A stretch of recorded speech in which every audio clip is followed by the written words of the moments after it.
Welcome, guys, to another episode of the All Ears podcast with me, Luke Barnatt. This podcast was invented for me to learn more about the world. I felt like as I became a good fighter, the better I got, the more I had to learn. The more I'm learning about all these things in life, I feel like I know so little. So I bring on interesting guests to talk to them about different topics in the world. I try and learn along with them, and they get to teach me things, and hopefully you guys learn as well.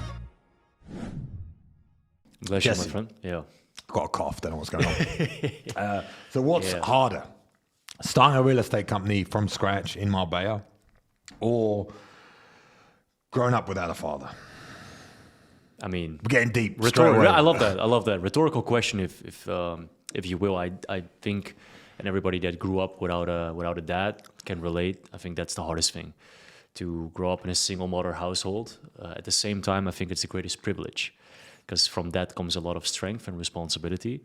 Because you want to break that cycle in your family. You want to make sure that you're going to have your family, where you're going to show up, where you're not going to leave, right? So I think you, as a child, you get a short-term trauma from that, broken household, but then you bounce back, and you can bounce back harder than anybody else, right? And that's the most beautiful thing that I experienced. So I think it's both. I think it's a big privilege, yet also one of the hardest things that you can experience. Because if you go in the wrong path and you get the wrong circle of people and influence, you can also go down a very dark path.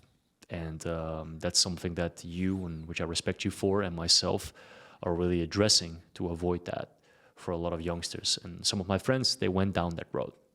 So I think yourself and others, and me being here are an example of what you can do and what you can accomplish without any examples per se.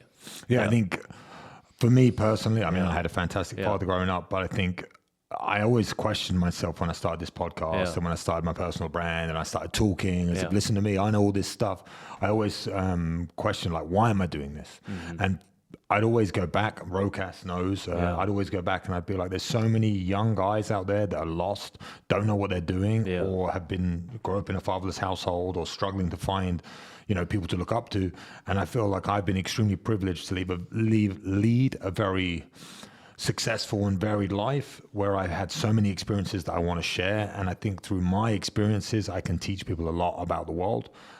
So that's why I started this podcast, to learn from people like yourself who have been through challenges and overcome them, and how you've managed to do that. And obviously the question was a little bit lopsided, but it's also very difficult in business to make something successful, especially here in Spain, because dealing with Spanish politics is insane. So I think there's so many things you can take away from speaking to people like yourself. And I don't know who the audience is, young guys. I know I have a lot of young guys that watch me, so I try and give them those lessons, and I think you're a great example of that.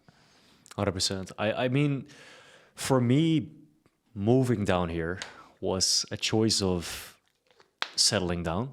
I realized that I was 28. I was like, I got to settle down, right? So I was coming from a place of generating a lot of online money, Wi-Fi money, I like to call it. And then also with leveraging my personal branding through, which we're going to get into, the acting that I always had a passion for, sharing a lot of my travels. I also had a lot of people that started asking me, okay, but Jess, how do you really do it? What is really your purpose? And so I sat down, and I remember sitting on the beach in Mykonos. I think it was Dan Bilzerian was there as well. And I'm like, I looked at my ex-girlfriend back then, and I'm like, do I really like her? Do I really see myself growing up with this woman? And I just didn't see it. And I just felt so empty. And I think I was 27, 28 in my prime, generating a lot of money, traveling the world. And I felt very empty. And that was, for me, a turning point where I decided, okay, what is the best place to settle down? What is the best place to move?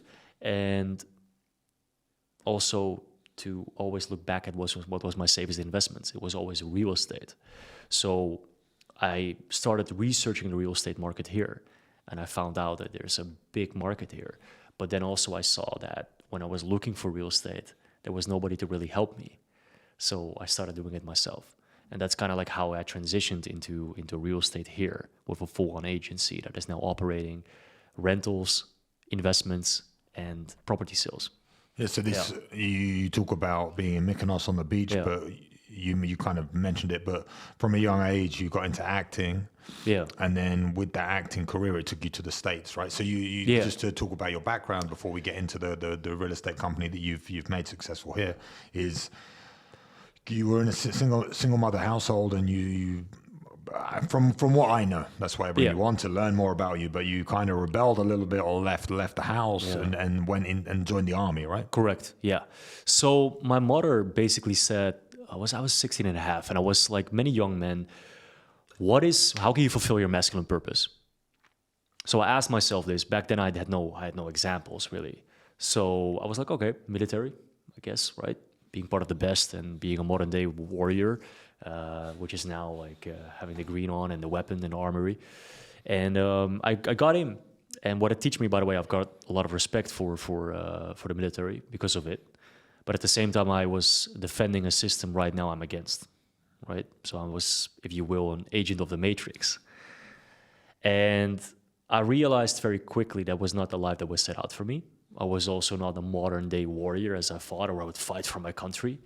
I was doing many different things. But I'm very grateful for the training because of that discipline, because of that mindset, I then stepped into my entrepreneurial journey. So I left after 1.5, 2 years. So I was 20, and all I knew was fitness and discipline. So I transitioned into personal training, just giving like classes, got like 40 euros for a 1 hour session. And that's where that started. And I generated some money, enough to pay the rent and to skill that with a team, which is then called Meester PT, which now is a coaching company still that I have. And so what gave you the, like, for a lot of young guys out there, they're into fitness, or they've come out from the army, or like myself, I was a fighter and I transitioned out of fighting. I know so many fighters that transition out and do nothing. It's like, it's easy to say, okay, then I started Meester PT, but what was the juice or the ignition that made you think, okay, I don't want to work and just make 40 euros an hour. I need to learn how you use the phrase leverage. Like, I need to leverage this. Most people don't even know what that means. Like, when you say leverage, like your skill set, you've now become a personal trainer and you're training people one-on-one, and you say, okay, the ceiling of this is I'm making 40 euros an hour. Yeah. Even if I make 100 euros an hour, I can only work a certain amount of hours in a day. Like, what gave you the idea to think, okay, I'm going to become an entrepreneur? I've been in the army. I've been a personal trainer. Now I wanted to go start my entrepreneurial journey, and I want to leverage this and make a company and do the things that you did. Where do you think that inspiration came from? That's a really good question. I think it started just being in there, being in the system, and feeling that there was more, so much more. And I also saw a vision of my life and was going to stay. And that vision made me very sad. And it struck me where I was like, okay, what am I really going to do? Because the safe and secure thing to do is to stay or to have a job. And so by no means was I just transitioning easily into something else. It was just that, like, I asked myself, okay, what do I know?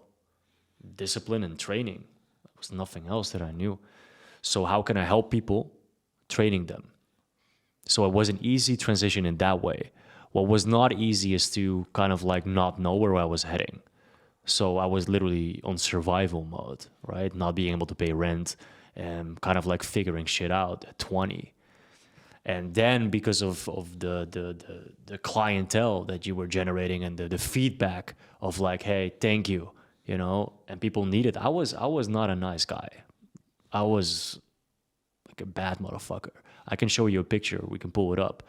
I was bald. I was like bulky and just you know, full on like military mindset, but it worked for my clients, right? So I had to become a little bit nicer, and I had to transition into the normal civilization. So that along the way, I was learning that as well, how to properly communicate. And then also I realized it's really about mindset, really about psychology. This whole fitness industry is kind of like narcissistic, right, if you will. And it's really about like, how do I look and for who, and is it not really about health? And it should be about health. It should be about longevity. It should be about having more energy. So I saw that I didn't feel good. So I was like, okay, how can I be an optimal coach without being a self-proclaimed coach, or just, you know, be just another coach? It's like, fuck it, I'm gonna study psychology. So I went to university, did all the tests and everything. I graduated after 4 years, bachelor, and at least I had the papers for whatever that means, right? But meanwhile, I skilled it. I did some security work as well on the side. I forgot to mention because I needed money. I needed to pay the rent and investments, and I started to generate a team. And I sometimes couldn't pay them because I didn't have enough money from just training one-on-one. But I knew that for me to grow as an entrepreneur, I couldn't just invest my time for money. So it was a very dark time.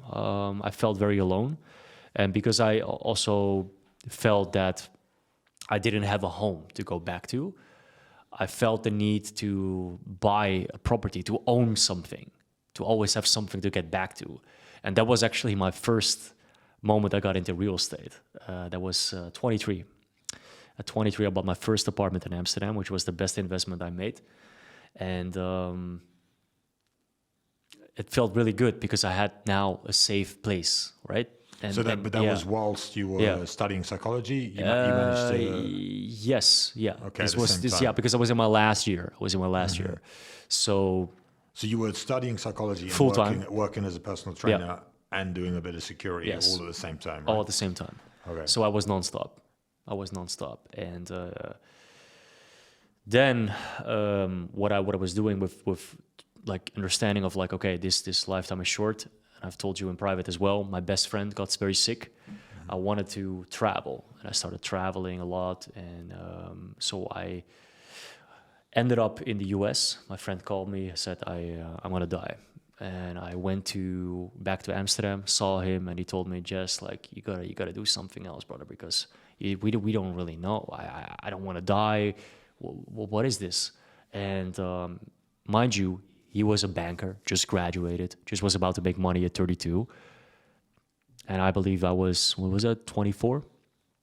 And just traveled to a few countries. I was like, okay, I gotta go all in.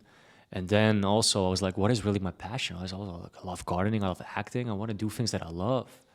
And then I just like transitioned into, okay, guys, I cannot be physically present anymore here. I need to spread my wings. And that's where I really went full on, like on just like doing acting gigs. And I was like a lifeguard at some like stupid show in Netherlands.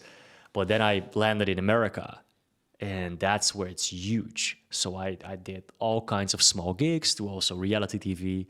And then suddenly I blew up. I was like, what? I got 300,000 followers from a stupid show. I was like, what the fuck? You know what I mean? And I'm like, wait. First I was very overwhelmed. I was a little scared because I had never understood personal branding this way.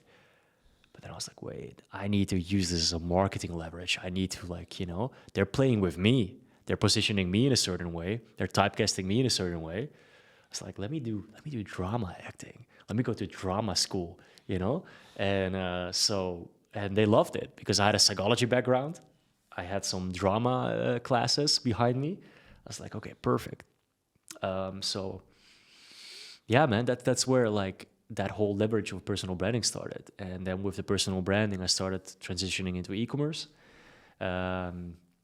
And with the e-commerce, it allowed me to basically be anywhere in the world where I wanted. So with your friend, when he faced that and you faced that, that's what made you think that you wanted to live. And then this is a cliche thing or whatever, but they say everyone dies, but not everyone lives. Right? Yeah. So when you were faced with that at such a young age, 23, 24, and your close friend, unfortunately, his life ending, and you being so close to that and a part of that, and him saying to you, like, you have to go out and you have to live your life, that then led you to the idea of travel, to expanding your horizons. Absolutely. He told me straight in my face, like he was, on his practically his deathbed.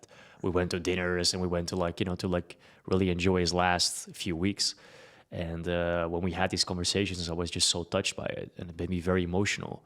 And I was like, wait, there has to be a way. It cannot be that at my 30s that I'm finally able to travel, or even the idea from society, go retire at 60, 67 in my country. 67. If you even make it that far, it just didn't make sense to me. And when he told me that, I was like, let me research ways to do this, to live now and to make money now. And then I also realized the concept of trading time for money. that concept just like was modern day slavery. And I didn't read that in a textbook. I found that out through experience.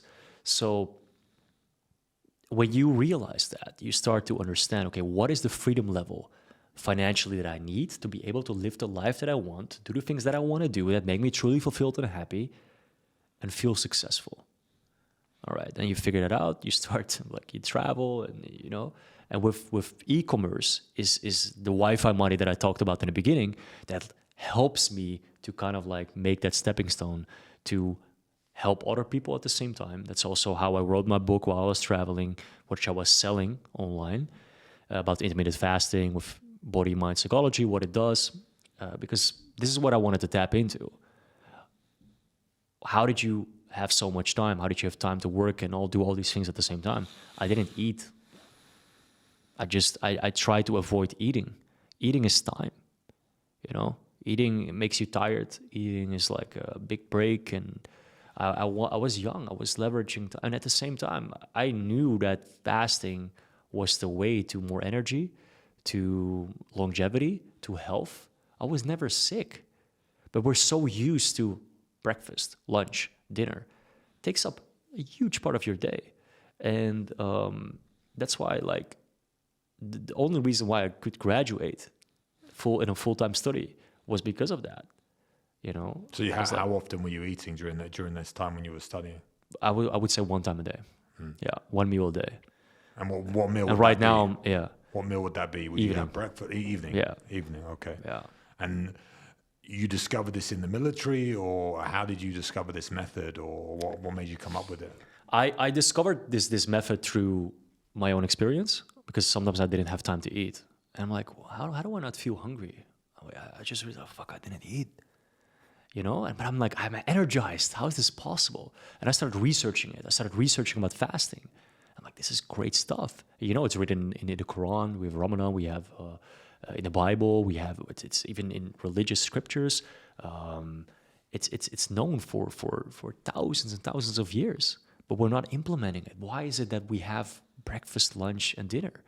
It's to make us weak. It's to make us docile. It's to make us, like, you know. So I was performing like high speed. I was performing sharp, and now I'm on 2 meals a day.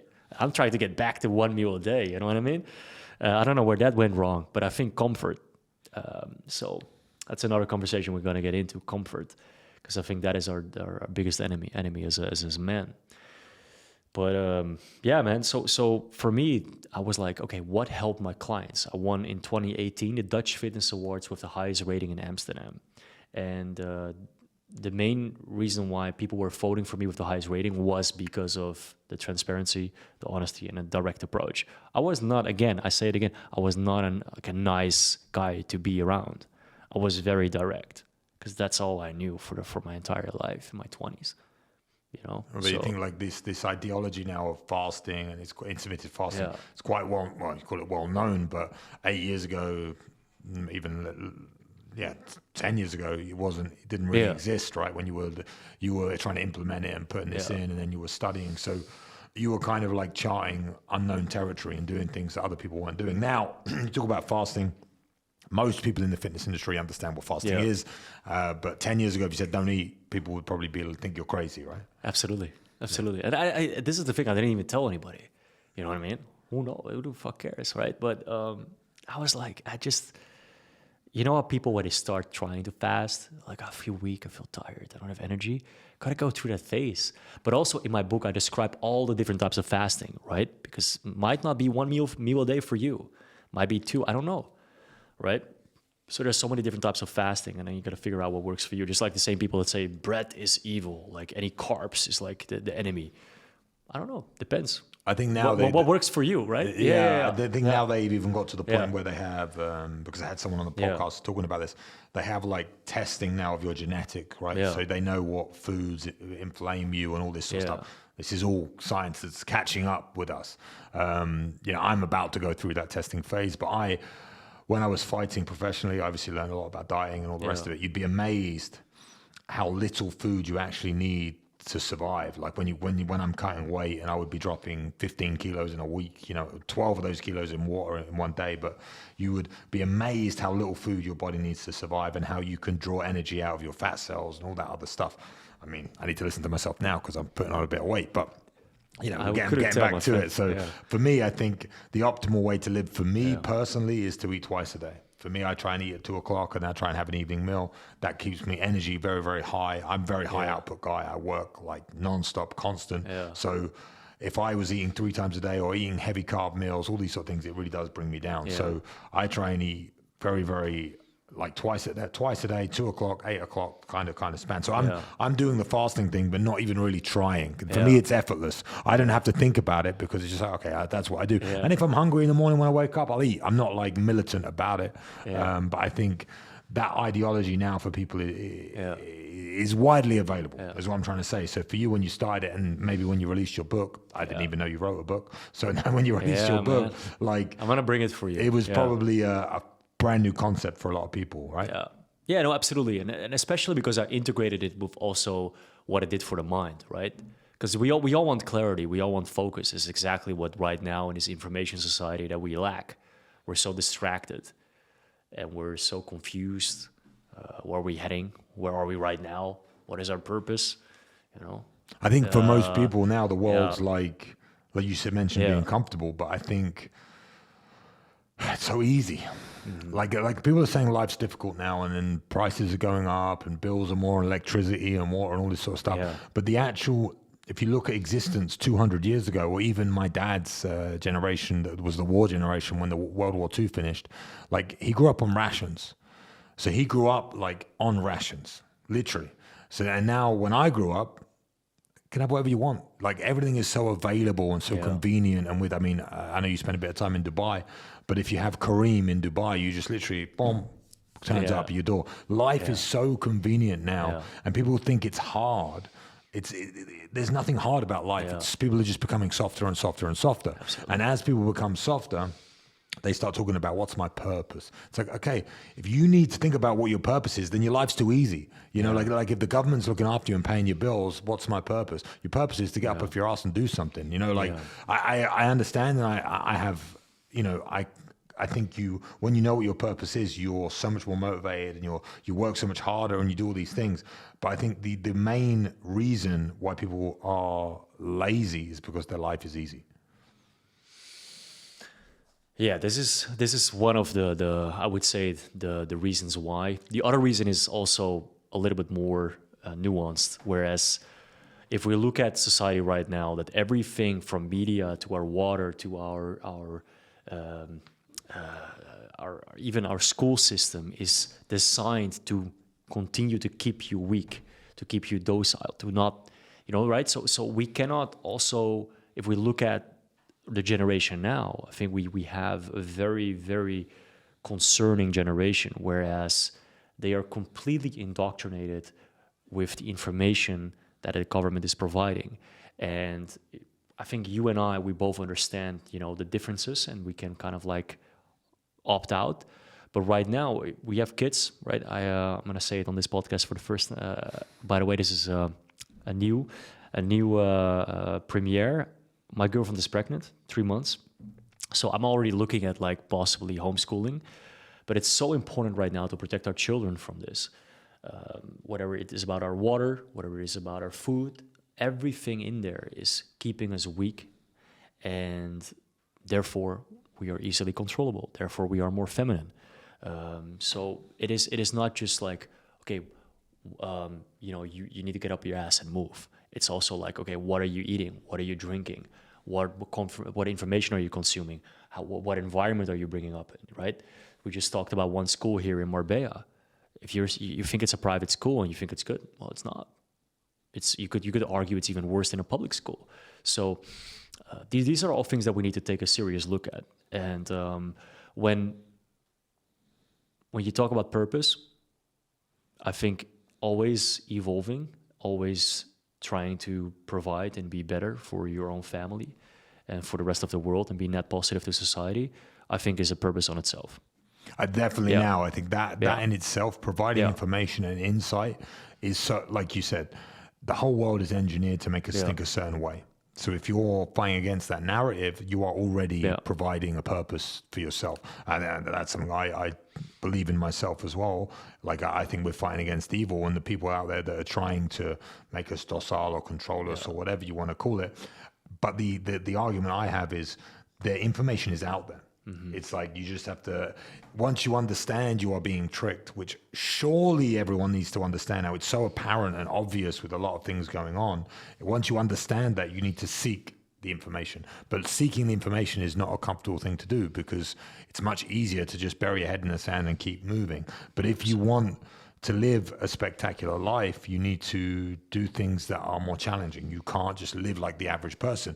I always try and say, if you want to live a spectacular life, you're probably better off doing the exact opposite of what everyone else is doing. Everyone telling you do this, go to university. I mean, you went to university, you got a degree, great on you. But go to university. This is go become a banker. It's like, if you go the other way and look at Wi-Fi money or look at e-commerce or look at these things, like, they're not telling you to do that. No one's telling you to go start a business and start an e-commerce business. True. And that the amount of freedom and financial, but there's risk, right? There's risk involved with standing on your own two legs and going, I'm going to do this. There's risk with that. But I think the more people move towards safety is, a disguise for control.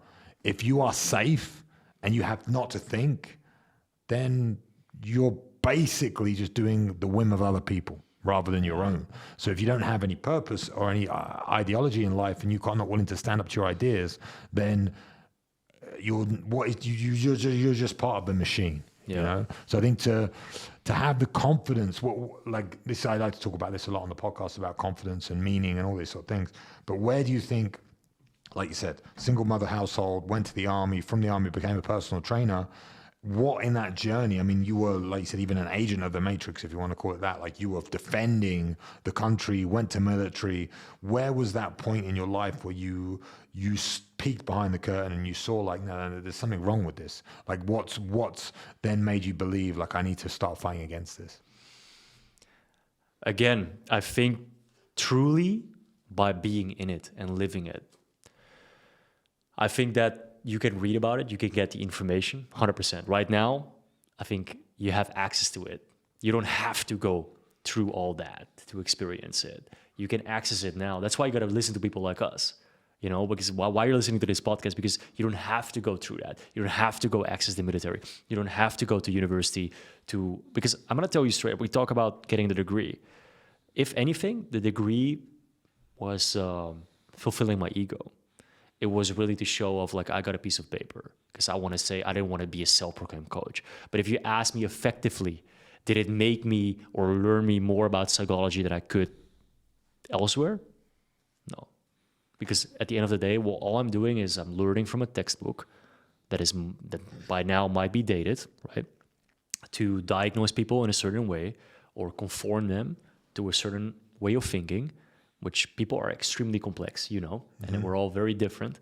And that's also my thesis against this whole psychotherapy, right? How can we define people? How can we put them in boxes? I certainly can't be put in a box. Neither can you. We're so complex as a human being. So this is what's fascinating about psychology. Yet, if we look at like the way we have constructed psychotherapy and psychology, it's just not how it should be, in my opinion, my personal opinion. So if I look back now, wonderful. However, I would have done it a lot different with the information that I have now.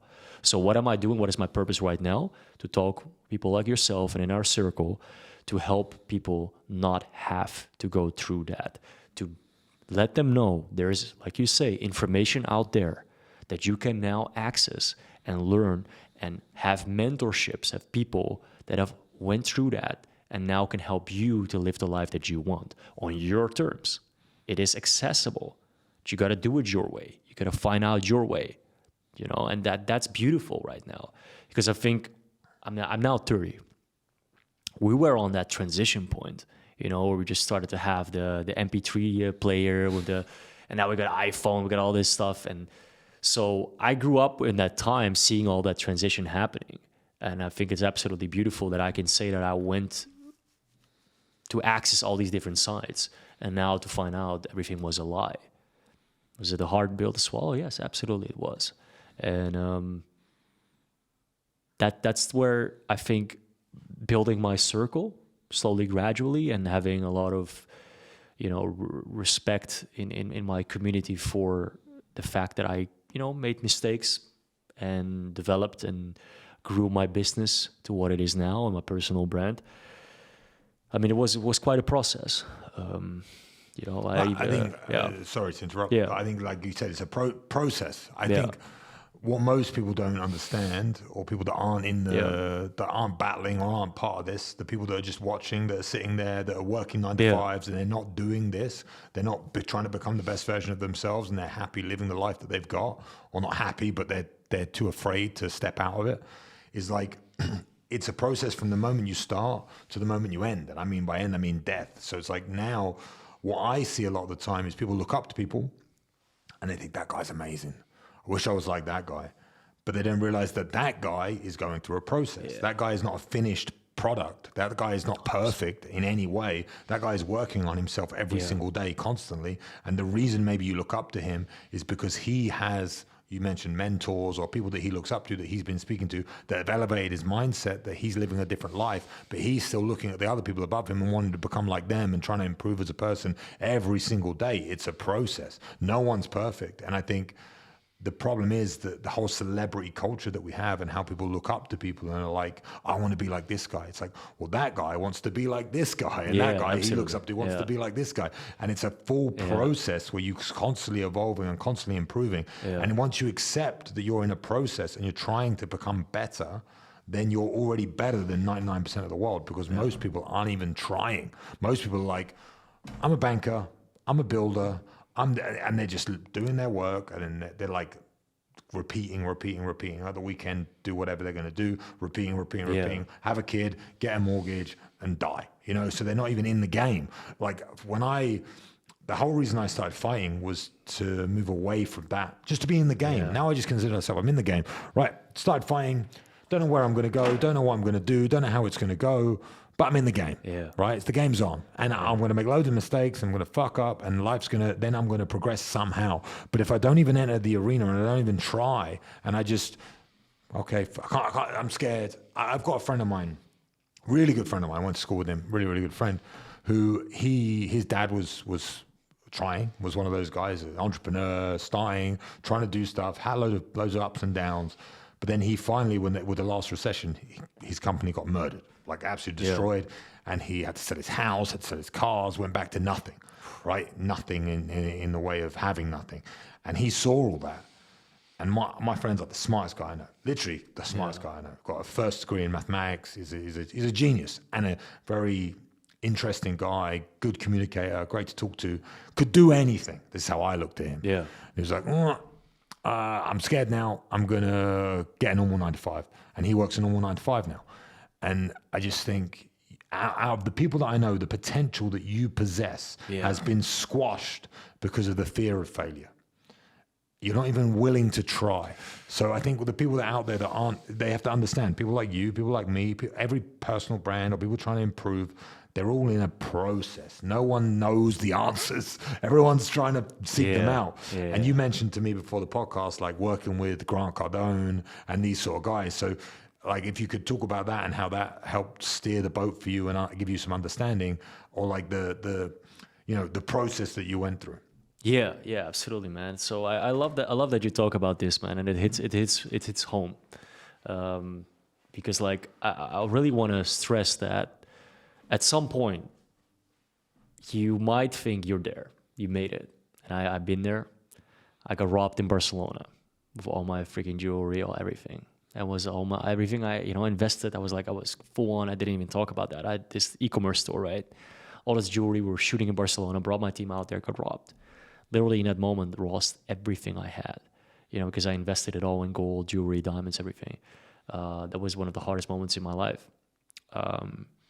Because I was, I thought I made it. Then I thought I made it again. Eventually back, and I started a coffee shop. All that failed. So being an entrepreneur, and I want to say this as well, we live in this culture right now where a lot of people try to push this entrepreneurship. It might not even be for you. Like, maybe this might not be a popular opinion, but like, you have to ask yourself with self-awareness, like, what do I really want? If you are a guy, and I know a bunch of them, and they're living a fairly good life and peaceful and, 9 to 5, make over 6 figures a year. Listen, if you're happy with that and you don't want to put yourself at risk and, all good, all power to you. But if you are somebody that, something is not quite right, I want to do more, I want to get more out of this life. If you like us, and you want to take risks, then you got to be aware that this entire game, you're never going to win. There's never like an end goal. And even when you think you're there, there's something coming to bring you the fuck down, to like humble you, and that's something that you had, I had, and we're still going to have. And that's, that's part of it. But that's beautiful, man, because that's life. And even, to be fair, even if you have that secure corporate job, it's no security in the end. You don't know when that's going to end. They don't give a fuck about you. You're just a number. So you have to understand that what is really the concept of safety. It is something that is what you create, the concept that you make in your mind. And if that's a corporate job for you and you feel confident and happy and successful, more power to you. Same thing that people say about a billionaire. Not everybody wants to be a billionaire. For me, my whole goal is, and this is coming back to the Grant Cardone conversation, which I had a couple of years back, and he said to me, Jesse, you got to be always broke, bro. Like, what was your safest investment so far? Always real estate. Oh, yeah, real estate. So I always continued real estate since my early 20s, paying mortgage, right? And working to have, like, being able to have that bridge to a mortgage. And then I was like, wow, this real estate is real, I lost a lot on crypto, made a lot of money on crypto. So I fully went all in on real estate eventually, because that was my investment. And it was also fulfilling some psychological element of fear of not having a safety net. I was like, okay, at least I have something to fall back on, at least a home. I'm not homeless. And that's really where it started. But then researching and just going all in on real estate, right? But he said to me, always be broke, always be hungry. Because every time I became comfortable, I started doing some stupid shit. Or, something happened, or I just lost that hunger. I think it comes down to risk tolerance. Is a phrase that I like to when it comes down to investing. You talk about real estate. Real estate is the safest investment you can think of, because it's bricks and mortar. You know where it is. People have to live in houses, so that's always going to have some sort of value, right? So if you're like when we go back to the 9 to 5 job, I loved what you said then. You just said like the idea of safety is in your own mind, or you create it in your own mind. I never thought of it that way before. And for me, my idea of safety is the fact that I can rely on myself to get myself through any situation. I believe 100% in myself. So if I work to 9 to 5, even the idea of having someone above me that can take something away from me freaks me out. Still to this day. And I have a few situations, business partners and things like that. Like, if they make a decision and it affects my income, it freaks me out. I don't like it, because I'm now not in control of my destiny, of my future, of my life. I want to be, because I rely 100% on myself. That's my safety net. My safety net is me. Don't know how I have that opinion, whatever. But if maybe you don't have that and you'll need to rely on someone else, so you just need to work the 9 to 5. And look, as long as I clock in and clock out, I'm safe. For me, I am safe no matter what. But I think, for my story, I always talk about it, but I went from doing that lifestyle to sleeping on the floor to becoming the man that I became. And I think I'm always willing to go back to sleeping on the floor. I'm always willing to be the guy who's got nothing. For me, I don't have the pride that's like, okay, if I try something and it failed and I sleep on the floor, I sleep on the floor. Difference is now I have a family. The family can't sleep on the floor, right? Man. So that level of safety net, or that level of risk tolerance changes, because I need to provide for my family, always. So as a man, it's my duty to provide for them, make sure they're safe.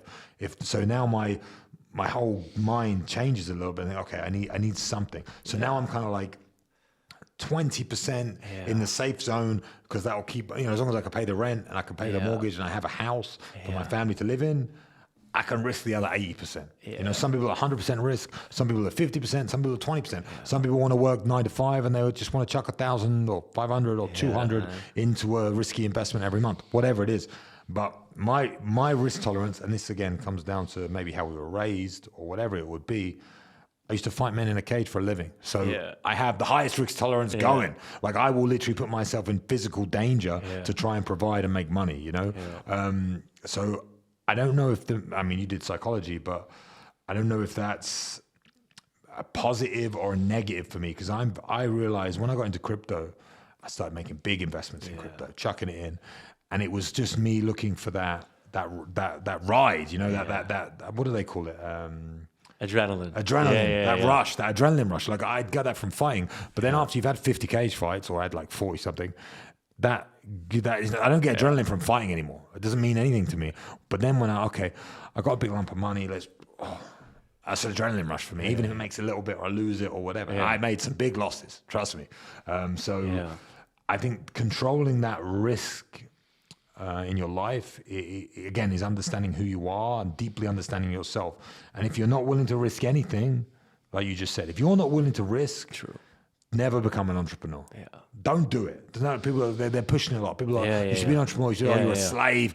Bro, be a slave. Like if you want to be a slave, be a slave. Because if you are not willing to take the knocks and to be like insulted and damaged and thrown around and broke and rich and broke and rich, don't become an entrepreneur. Just stay safe, be a slave, and be happy. There's literally, we use the word slave and it makes it sound bad, but there's nothing wrong with it. Again, you said it beautifully, like if you're happy with that lifestyle, right? So it's having to understand your wants and your needs. But I don't feel like anyone puts any effort into thinking about what they want and what they need. They're just too busy chasing their tail. 100%. And that's why I think we need to bring some nuance as well in that game, because we have a lot of young people listening as well, young women in my case, that are asking me, Jess, how did you travel? How did you do that? And I'm very transparent about it because I want everybody to be able to access that too. And I think for a long time, I never really understood that my Instagram, as an example, which is a highlighted reel of my life, just displayed that high life and not providing that context. And that's also where this context is so important. Because here, for the people that are truly interested and they're listening right now, they can understand, okay, what is really the background here? How did you really get there? And how can I find my way to do it? And if it means that it is something that is too risky for you, reassess. And what just cannot happen is that you live a life that you are not happy and comfortable and not content with. I think also everything I just mentioned is also a concept, right? What is happiness really? What is content? What is safety? All these things are concepts that we make up. So that's why I love how self-aware you are, and you really ask yourself, okay, well, I'm in control. I want to be in control of everything, because the moment I rely on somebody else is where I'm like, they could just take it away from me. And there's always this is why I want to ask you though, because there's always going to be some element of it though. You're always going to be relying on somebody, right? Whether it's the crypto game, whether it's a service providing, So how do you deal with that when, as an example, your crypto investment or the people that are taking a service from you are not delivering? For me, I look at it like it's my responsibility for everything. So when I make a crypto investment, I have to do the research, I have to understand it, I have to make it. There's nothing wrong with failing. There's the thing. So if it goes down the pan and I fail, like I invest 10 grand in something and it becomes zero, it's my fault. So then I got to make 10 grand again. We spoke before this. I made a big crypto investment for this cycle, and you said about it, which I truly believe in as well. Like the race never ends. You're going to feel like you made it. Then once you feel like you made it, there's two things that happen. You either get hit with a big thing that destroys you, or you see the next level and you have to then elevate to that next level, right? So you depends on your circle, who you spend time with. So for me, in the last cycle of crypto, I made a bit of money and I elevated, then I elevated, then I elevated. Then I got crushed. Then I elevated, then I elevated, then I got crushed.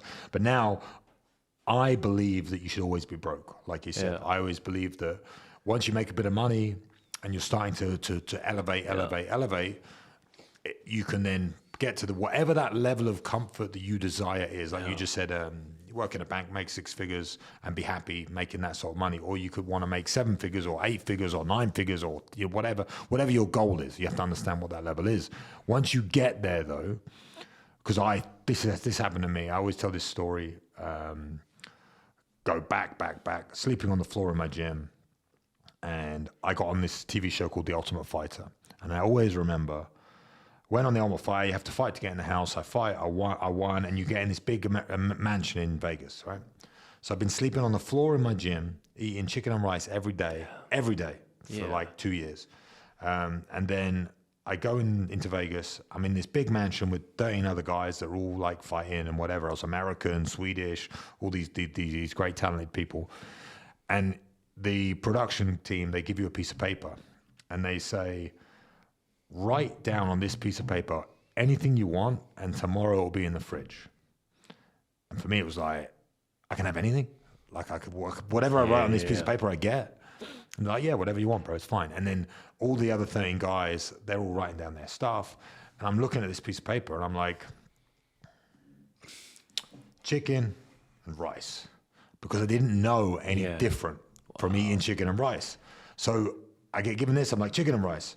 So I get my chicken, rotisserie chicken, cut it in half, have half my rice for lunch, and then, half my chicken for lunch, half my chicken for dinner. Boom, did that for about 2 or 3 days.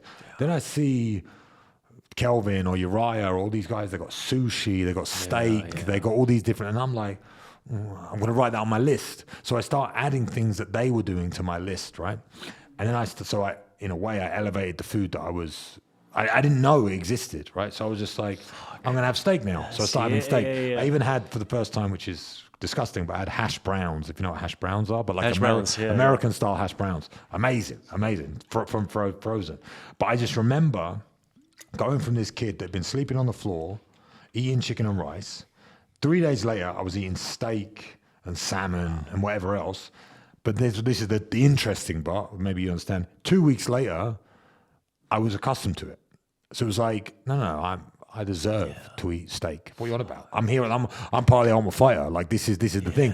And the same happened with me and gear. Like again, sleeping on the floor, no money, had the worst gloves, the worst t-shirts, everything. Yeah. You get on the Ultimate Fighter and you get given like all your kit, all your like the high end stuff, whatever you want. And I would be like, he's got a t-shirt that I haven't got. Where's my t-shirt? I deserve that t-shirt. And I would go to, I can't remember the guy's name now, really nice guy who ran the kit. And I was like, where's that? I deserve that. Yeah. And but then I'd go home and I think, why do I think I'm so important? So what I'm saying is the mind is strange because when you elevate to a level, you think you deserve that and you stay there. And it's like, then if I went back down, and that's why now I know I could go back to living on the floor because I did that. I became this UFC fighter, Vegas, San Diego, America guy, living on a yacht. I lived on a yacht for 2 years, drove a G-Wagon for 2 years, had this life. Then it all ended. People cared who I was, TV, reality TV, celebrity. Then it all ends. I come back to the UK. No one gives a fuck about fighting in the UK. No one cares about the UFC. No one cares about the Ultimate Fighter. In America, I'm like a celebrity. I walk in a bar, they're crazy, right? Yeah. Come back to the UK and no one cares. And I'm like, oh. And then I really understood that it was like false, you know, and it only comes down to who you are and your values as a person and your understanding. And that experience for me was probably the most valuable thing I got out of my time in the UFC and in the Ultimate Fighter. Again, floor, chicken, rice, get a piece of paper, you can have whatever you want. 2 weeks later, I believed that I deserved this piece of paper that's magically been given me. Yeah, I should be able to eat whatever I want. You'd be amazed at how quickly you change. Everyone says it because you don't stay grounded, because the people around you are not grounded, right? So it's like everyone's doing it. Everyone's like this fame-hungry bullshit. Once you understand that, and I've been through the cycle of it, of like this. So next time it happens to me, I'll deal with it a bit better, you know, because you just do. So there's the same now what I'm saying with money, the cycle of money. I've gone from making, 6 figures, then you make 7 figures, then you think you made it. So well, you can still make 8, you can still make 9, you can still make 10. Yeah. It depends what you feel comfortable with. Like you put it better than me, but I'm just trying to give it like a real life example of my life. And I think the guys listening to this, again, to make it more, go back to what we're talking about, like if you haven't got the balls or whatever you want to call it to go through that cycle of okay, I made 6, I made 7, now I make 6, now I make 5, now I'm broke. Okay, now I've got to go through it again. Like you said about being robbed in Barcelona, like they call it, someone said this so well to me, they call it social death. Yeah. So if you experience social death, which when you got robbed, that was like your social death, because I'm sure you were projecting some lifestyle, you were living some life, then you got robbed and you were broke and you were like, I got to go back to living this life again. So you socially died, and it's embarrassing, you know. And if you don't want to deal with that embarrassment, then just keep working as a teacher or whatever you're doing. But like till this day, I still feel that pain. You talk about it, I'm like, damn, I remember. And that's deep, man. I love what you said about also hitting back to rock bottom. Like once you taste success, once you taste luxury, it's so hard to get back to nothing. You know, like let's be honest here, man. Like the fact that you say I'm willing to risk it all to fucking go back to nothing, like most people cannot do that. You know, because I went all in. I'm an all risk kind of guy. So I went all in on jewelry. I was like, this e-commerce, I believe in it. We made my own line, everything. And I still am very good friends with Maxu Tracks NYC in New York, where we did the collaboration with. And man, when you have absolutely nothing again, like I'm talking like nothing, no passport, not even, you know, everything was in there. It's like, okay, all right, I got my mindset. I gotta get my mind right. And then when my mind was right again, you know, then that's all you have, brother. That's all you got in the end. All the other stuff doesn't really matter in the end. And then we come to another very important element: your circle.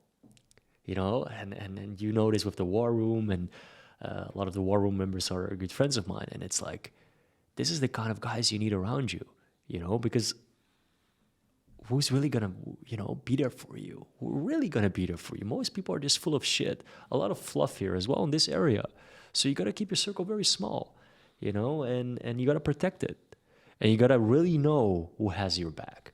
You know, when shit hits the fan, and when you got some trouble, or when you in jail, or whatever the fuck can happen, who's gonna show up? Regardless of the situation. Well, I think that's 100%. Yeah. But I think the understanding you said about it, like going broke or whatever, understanding your true value to society, and you said your mindset. And I believe, and everyone knows that we're going into some crazy times at the moment, like crazy times. No one knows what's going on in the world. But in the next, I'm going to live another 50 years without a doubt, hopefully. If God bless you. If in the next 50 years, there's going to be bump, recession, depression, this. No one knows what's going to happen, right? Your family members are going to go. There's going to be such hard times. I know, like I said, I can, because of my mindset, because of the places I've been, because I've been here, then I've been here. Your body and your mind and your world can adjust. You can adjust. Whether it's a positive or a negative, I know I can definitely adjust. I'm not going to be the guy that like, oh, life used to be like this. Like, we could go into World War III. We could be on rations, like I said, like my dad was. I'll thrive in any situation. And that is where I get that safety from. We said about safety. I know I will adjust and thrive in any situation, because that's the sort of man that I am. And that is the pressure I put on myself. And maybe that gives me a ceiling to the level of success that I can achieve financially, or whatever you want to call it. But I know if things get tough and hard, I'm the guy you want to call on. That's my mentality. I'm the guy that's going to be there, and I'm going to be, you know, and you talk about the War Room and my brothers and all these people. We're going to sit together and think, right, this has happened. What are we going to do? I know. And that, for me, gives me the most safety and belief in myself. And I think the only reason I have this is because of my journey through fighting and going from sleeping on the floor to going to that mansion and living that life. That all happened in like 22 months. I went from like turning professional to fighting in the UFC, which is a very, very short amount of time. I truly believe from that, because when you start converting things and things start going your way, I think 3 years in your life you can achieve anything. Like anything you want, if you truly dedicate your life to something, and again, we mentioned the war room. I don't really talk much about it, but like with Andrew and with what's going on with him, the famous thing that he says though, it really hits home for me, and it's if you truly give everything to something 100% and you try, you will always achieve it. There is no one ever, they talk about it, but it's bullshit, who has given everything to something, 100% of their effort, 100%, and not got that thing. The universe will give it to you if you truly want it and you truly believe in it. And that's what I did with fighting. True. Fighting for me, I truly wanted it and I truly believed in it and I give my whole life to it. And when I give my whole life to it, it rewarded me. Now with business, I'm giving my whole life to it, my whole energy to it. It's rewarding me. It's completely fair. Everyone thinks, oh, life's unfair. This guy's doing this. No, if you look at your situation and you truly give everything, obviously there's atrocities going on in the world. There's people that aren't born. But if you live in the West, if you live in England, if you live in Holland, if you live in these very, very, what's the fact that Ricky Gervais, fucking hilarious guy, but on I watched his stand-up a couple of days ago. And he said there's 1 in 400 trillion chance that you would even exist, that egg and that sperm even hit and you're born. 1 in 400 trillion chance. So if you're really sitting there thinking like, oh, life's unfair, life's hard, it's like, bro, 1 in 400 trillion chance. You know how many times you can win the lottery with those odds? A lot. So I think you need to really, I always say, zoom out from your life and look at yourself. And you can only compare yourself to yourself, not to other people. And you look at where your life was a year ago or 5 years ago or 10 years ago and where it is today. And if you're not moving in the right direction, the only thing that's the matter is you. That's it. No one else. And that's how I look at my life. I believe that I'm 100% responsible for it. And I will achieve what I want to achieve as long as I put the effort into it. You know, I know I've kind of hijacked talking, but I think that's that mentality that I have through fighting and through the lifestyle that I've lived. And like you said, with the circle that I have, it's inevitable that you're going to do something with your life. And people sitting there thinking, how do I start that? How do I do it? You just go, because we're all going through a process. Everyone starts somewhere. Everyone ends somewhere. Like whatever situation you're in now, you just have to start taking the steps in the right direction. And then if you truly put the effort in and you truly want it, you get it. That's my opinion. Oh, absolutely. And also accepting that life is unfair. You know, like we all see what's going on. Like, what do you want to do? Sit and cry or be a victim of it? Or are you going to go try and attack that, right? Which is what Andrew is doing, Tristan and a couple others. And when you do choose that fight, be ready for what's coming for you. And that's what we're seeing right now. Same way that I met Andrew and Tristan through the connections that we have mutually. In Amsterdam, one of his coaches before he got known was training him. Was one of my great friends. And also when I was trying to get Joe Exotic, Tiger King. Was trying to get, was communicating with him. We're trying to, because obviously he's unlawfully prosecuted with murder plot for higher charges. So I was like, listen, okay, Joe Exotic is one, but we were in touch like way before, and like even with his ex and everything. So I've been his supporter throughout this entire journey, right? Other people opted in later. And also what I loved is when Andrew and Tristan opted in. It's like, perfect. Now we have also a bigger leverage. So we created this group together, trying to get him out. I can't say too much about it, but we started to talk about strategies, right? Because whether it's Joe Exotic or whether it's you or me, when you are all unlawfully in prison, who's going to back up you? Who's going to be there for you, try to fight for you, try to get you out? Because everybody has an example of Joe. Oh, they all had an amazing time watching the Tiger King. Fuck, guys now in jail, people forget about it, fucking guys rotting away in jail. Prison. Still. Yeah, still. And, not shortly after while we were doing that, Andrew had his legal battle. So, that's also going to be a very interesting process, because then you're going to see who's really your diehard circle of people that are going to call in and check in on you and going to try to do something and talk about it.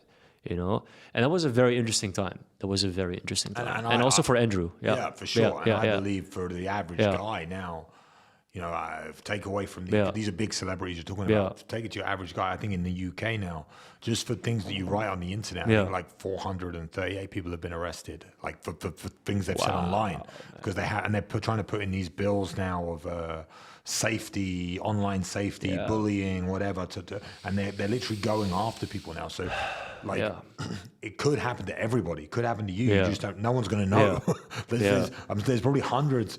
And there's probably thousands of people right now in prison unlawfully that no one cares about. No one's even got an opinion of. So it's such a horrible situation. And I feel like security in the world is getting tighter and tighter, more controlled. That's what I say. In the next 50 years, while I'm alive, I've got kids as well. So obviously they're going to live on. But my 50 years on this planet, I think there's a lot of things that are going to happen. We talk about AI. We talk about all the, you're saying about people that feel safe because they work a 9-to-5 job. Like, bro, your job's going. Trust me, you are screwed. You think you're safe. Let's talk in 20 years. Let's talk in 15 years. Talk in 5 years. If you're not able to move and have those highs and lows, and again, it all comes down to mindset and understanding of yourself. But safety, the whole world is going to be turned upside down, and I'm trying to prepare as much as I can for it. And circle's a big part of it, and who you know and all that sort of stuff. But the mentality that you have to have and the vision, again, the thing I always come down to is, maybe guys listen to this, maybe not. Are you sitting there and thinking and are you coming up with a strategy? That's what made me think of it. You mentioned strategy for your life. Like, are you thinking, okay, I'm going to be here, or are you just thinking, working, weekend, I'm going to go out, I'm going to try and meet some girl, I'm going to try and bang her and everything's good. No. Like, you need to zoom out and look at your life and where it's going, because soon things are going to be, they're 100%, trust me, life is going to get hard for everybody. With the wars going on, with everything going on, with, the central banking system, and now, like, even sending small amounts of money to people is hard work. Like, everything's becoming harder. Getting visas is going to get harder. Getting passports is going to get harder. Flying could be banned because of the blue, what's it called? Green stuff. The blue, like your carbon footprint, all these little things that are getting put into play. Like, life is going to get more difficult. And if you're waiting till you're 67 to live, I don't think there's going to be much living left to do at 67 if it keeps going. You know what I mean? Like, I honestly believe, especially I'm from the UK, so if you're in the UK, you're on an island. If they say you can't fly, what are you going to do? You can drive to France maybe, but they'll shut it. Like, you are stuck on that island. So if you're thinking about traveling, I traveled a lot when I was younger as well. When I was 18, I decided to go to Southeast Asia and do the whole backpacking through Thailand thing. Man, I love that. And I funded it through, I've got a funny story about me and my friend who had a clothing store. We shut the store and we started selling all the stuff online. And we would live on, I'd have like 400 £400 a month, which in Thailand 15 years ago, I still wasn't living like a king, trust me, but I could survive. It would have been good, man. You would have been good 50 years ago. I was going from hostel to hostel to hostel. I remember one day I went to the local 7-Eleven because I couldn't afford to drink in the bars.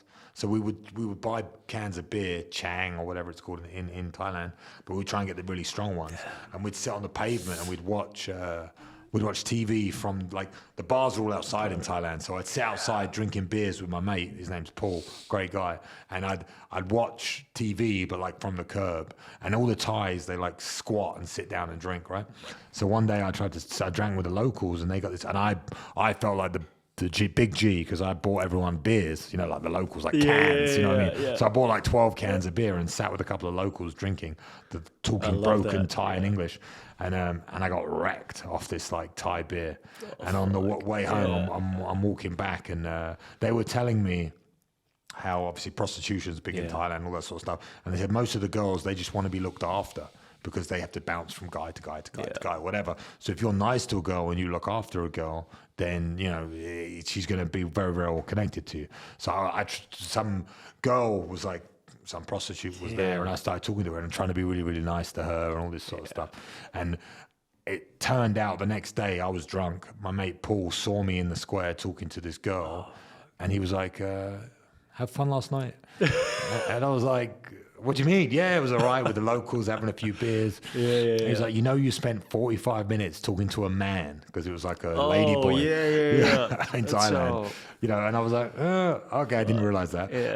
So, you know, but what I'm trying to say is I had, from a young age, when I really decided I wanted to travel like you, I had all these life experiences and I think this is another reason I feel completely safe with going broke, because I saw the guys in Thailand. I was broke in Thailand, living off of 400 a month, and my life was good. Yeah, they call it the land of the smiles, I think, in Thailand. It's like people are happy. The more you see like affluence and money, it doesn't mean people are happy. You go to LA, it's probably one of those depressing places in the world. Man. So especially now, it's getting worse and worse, especially California. So I think like that grounded me by traveling and seeing other people's situations. So I'm trying to say, in the future, you might not be able to travel. So if you're thinking about traveling now and you're 20-year-old kid, 16-year-old kid, not whatever you are, like you can easily find a way.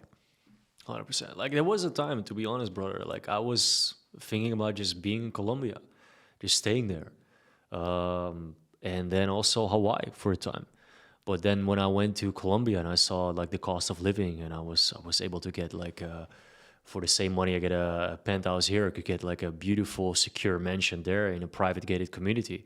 However, when I found out that this private gated community security can be corrupted, and that my friend who had a beer company from the Netherlands, he created it in also an entrepreneur, created in Colombia, started like after 4 years employing people, the best life ever, you know, started to get like trouble with like gangs and like had to give money to them. Then eventually got killed. And this was a good guy. He gave so much work to the community. Was a fucking beer brewer. You know what I mean? I was like, fuck.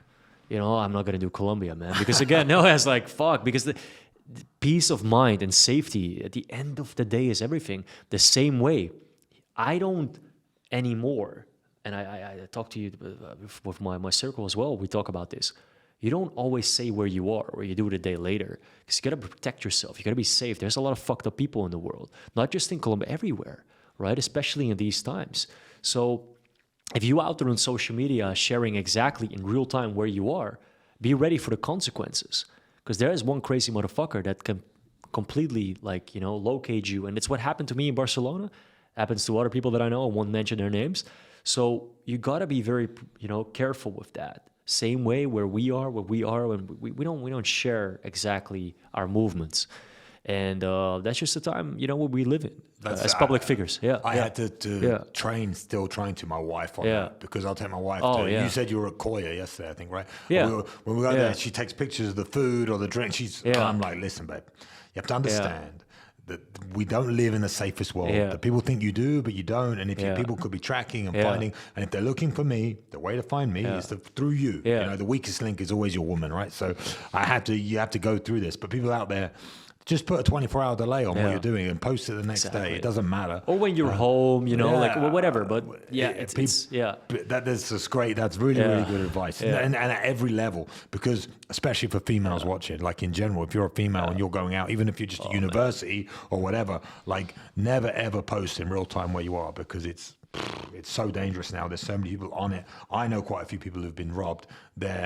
Their villas have been robbed while they go to dinner because they post they're in this fancy villa and they're on holiday, and then they're out for dinner. Exactly. So the guys know, you know, and watches get taken, all this sort of stuff. So you have to be super careful, especially if you're going to, I mean, Colombia's. I've never been to Colombia. Oh, you have not? No. Sure, it's a different matter. Oh, I love. I gotta tell you, it's one of my favorite places. I've been there now 3-4 times. I had a couple girlfriends there as well. I think it's no secret that I have a weakness for Latinas. And this is another thing we have to talk about. And I know that the people that answered the story that I did, you know, what topics we should talk about, a lot of it is about like love and women. And because I know you guys love that. And it's very important, actually, because it can wreck any successful man. We all know it. We've seen it. It happened to you, to me. It happens right now to people, you know, good guys. So you got to protect yourself in every single way as a high value man or an upcoming guy that's like, you know, working his ass off. You don't want to get wrecked by some girl. It's just not worth it. And you want to be also not simping towards a girl. it's not, you know what I mean? It's not going to lead to anything good. So that's something we have to touch on as well. Because what I see happening, and I know quite a few even like very successful people that when it comes to women, they got completely lost and again and again and again. And I'm like, wow. I think a lot of success from a man's standpoint, most of the time when I boil it down, the reason they became successful financially is because they weren't successful with women. So they felt rejection in this side of their life. So they took that energy and that heartbreak or whatever it was, and they built it into success in this side of life. But that doesn't mean they fixed the love side, you know? And then what happens is they're financially wealthy or, you know, whatever it is, and then they get used by women, right? And they don't even realize it because they haven't got that radar. They haven't built that radar because they've been so focused. Happens with a lot of IT guys and people that, you know. So what a lot of guys, I speak to a lot of people about this, and it's like when you become a certain level, it's like it's more about what you don't want than what you do want, right? And someone told me, okay, I don't do dating apps or anything like that, but what's it called when you like cancel out the people? You have conditions almost. I'm not going to communicate this very well but it's like when you say in your paragraph or whatever it is that you're writing, you explain like what they have to pass like almost tests to even get your attention.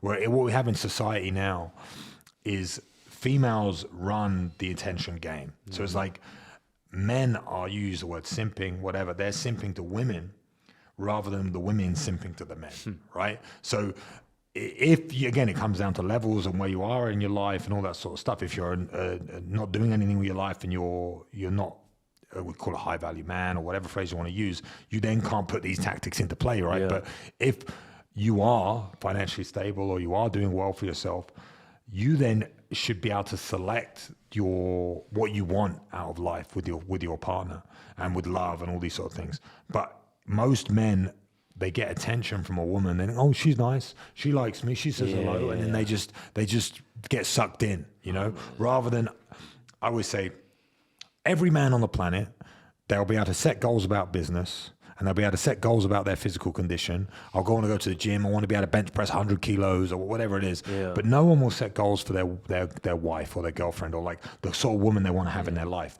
They don't look at it as like a business plan because they think, oh, love's this mysterious thing that like, oh, you just feel it. And when you feel it, you know.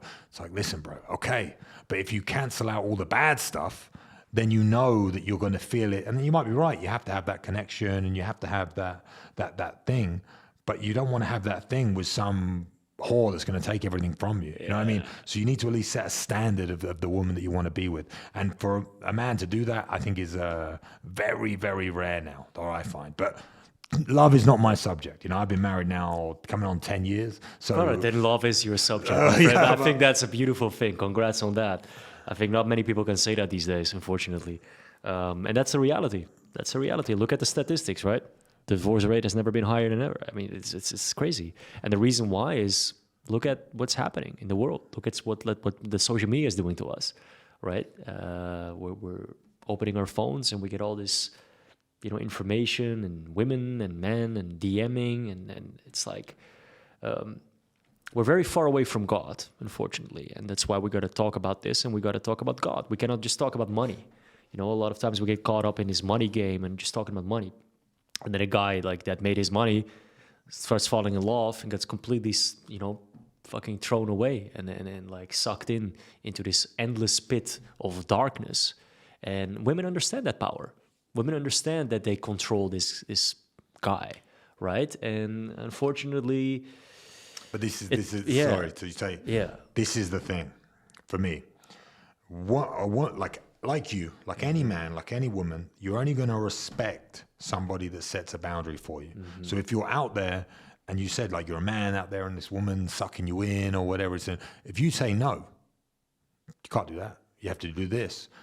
The fear of rejection, if you say to a woman no, they're like, oh, I don't want to do that because then maybe she won't like me. It's like, that's exactly what they like. Yeah. That's exactly what they want. They want you to set the boundary. They want you to say no. They want you to be like, you can't do this. This isn't okay. I want this, and this. Because if you're able to, if you have the balls, again, it comes down to confidence, it comes down to self-worth and all these things, to understand that you are the guy that is allowed to set these boundaries for these women, then they are going to treat you differently. Whereas if you're just like, oh, fly me to Dubai and take me out for dinner, okay. Yeah, it's like there's no respect there. There's zero respect. And once the respect is gone and there's no framework for the relationship, you just get sucked dry, you know, and then they move on to the next. Women are like vampires. Not just all women, and I'm not saying it like that, but I mean, if you allow them to be, you know. So if you're out there searching for love, search for love under some parameters that like you want X, Y, and Z, not just any woman. Oh, you know, what's like, you just end up getting wrecked.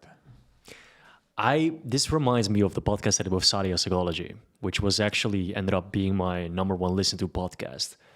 I encourage anybody to listen to it. It's we talked about like what exactly it is, and also the metric of like high value. What is high value? Well, your accessibility, both sides, women and men, right? If you are accessible to all the women that are, you know, 8s or 9s or looking beautiful, then you're not that high value because you are very accessible. And men like yourself, like me, we're not just accessible to women. Was I when I was 24? To be honest, yes, I was.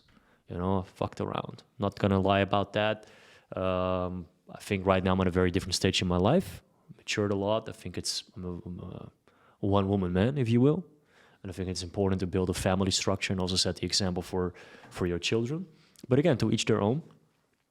However, in an attention society with a lot of seduction and women on social media portraying themselves in a certain way, if you are weak as a man and you are not close to God and you are allowing yourself to be so accessible, sorry, you're not high value. And this is exactly what Sadia said as well. And this is the same way with women, right? A lot of people, by the way, I want to clear something up. They said if I had a crush or something on this, because the way we looked at each other on the podcast with Sadia, I just want to make it very clear. I have a great respect for Sadia. I think she is a great example of what a woman can be and should emulate. So I think she is in the space of leaders. I think she's a great example, and I hope more women like her stand up. As far as the way we look at each other during the podcast, I don't know. It's I know that we are both in a very happy relationship, and that's all that I can say. And I have great respect for her. And I think, we're going to do a lot more. But I'm glad that she's talking about this, because there's a lot of topics that need to be talked about, and not everybody dares to touch on it because they're afraid of the consequences. I'm like, no, we have to talk about it. If we're stepping into this conversation of what it takes to be an all-rounded man. And I also encourage, and I've said it in the podcast before, read the book King, Warrior, Magician, Lover, the 4 archetypes of a well-rounded man. You cannot just be too much warrior. You cannot just be too much lover, right? You need to emulate and master all those 4 archetypes to be well-rounded. What's the name of that book again? King, Warrior, Magician, Lover. King, Warrior, Magician, Lover. Yeah.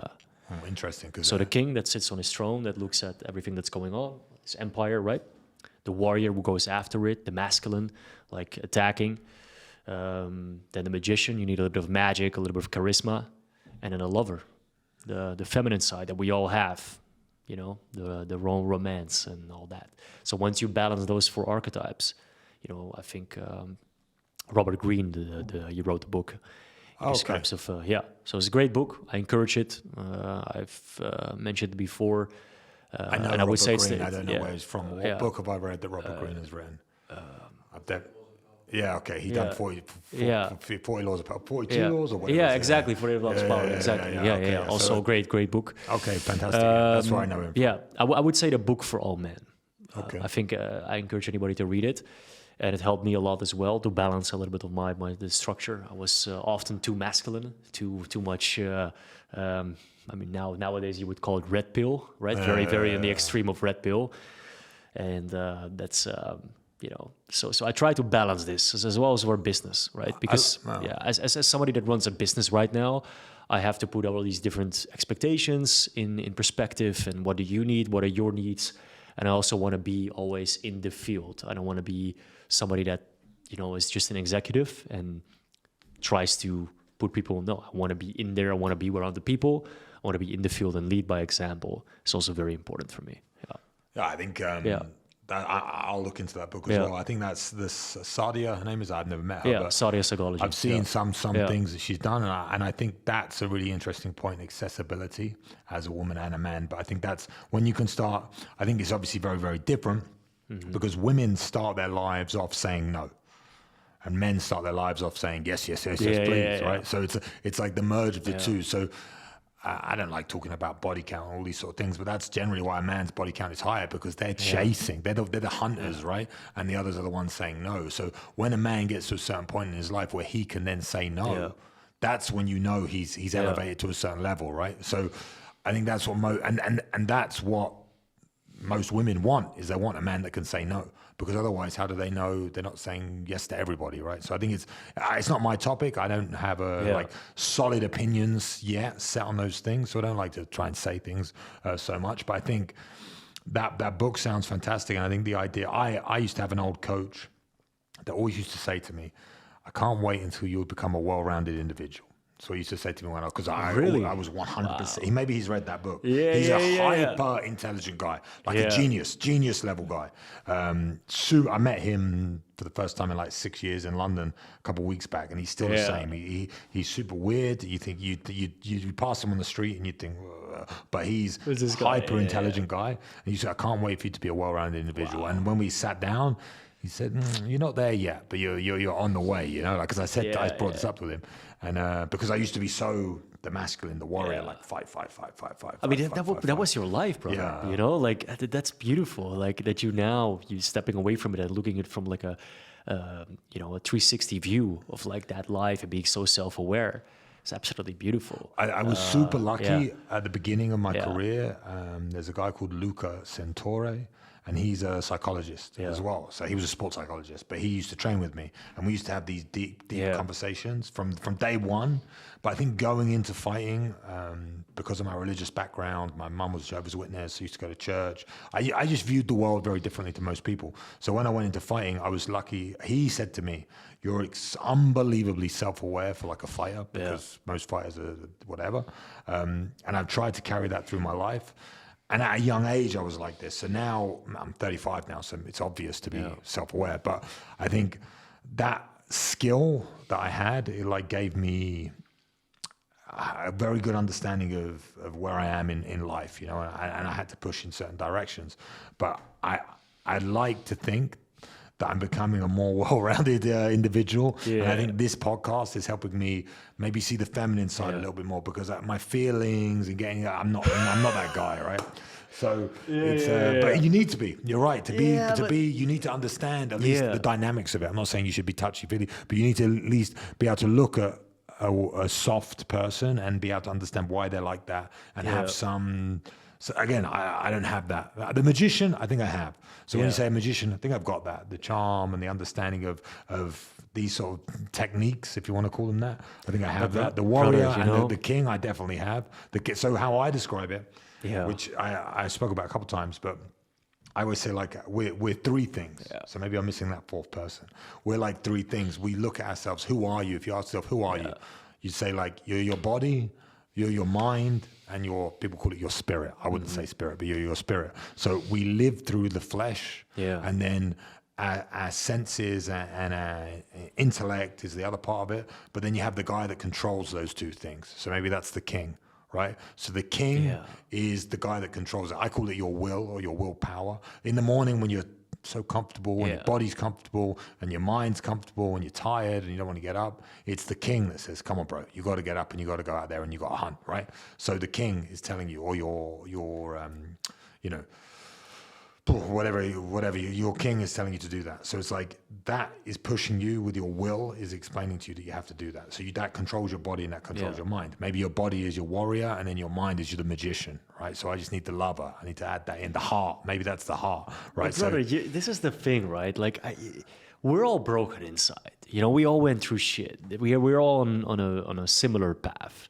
And I think amongst the circle that we are in, you know, there is this idea and this concept of, okay, we cannot touch on that, we cannot talk about that, or we cannot, you know what I mean? Like that's when you're in the comfort of your home with your woman, you are showing that lover, you are showing that soft side. You know what I mean? Otherwise, like, you're completely disconnected from your woman in the first place. So,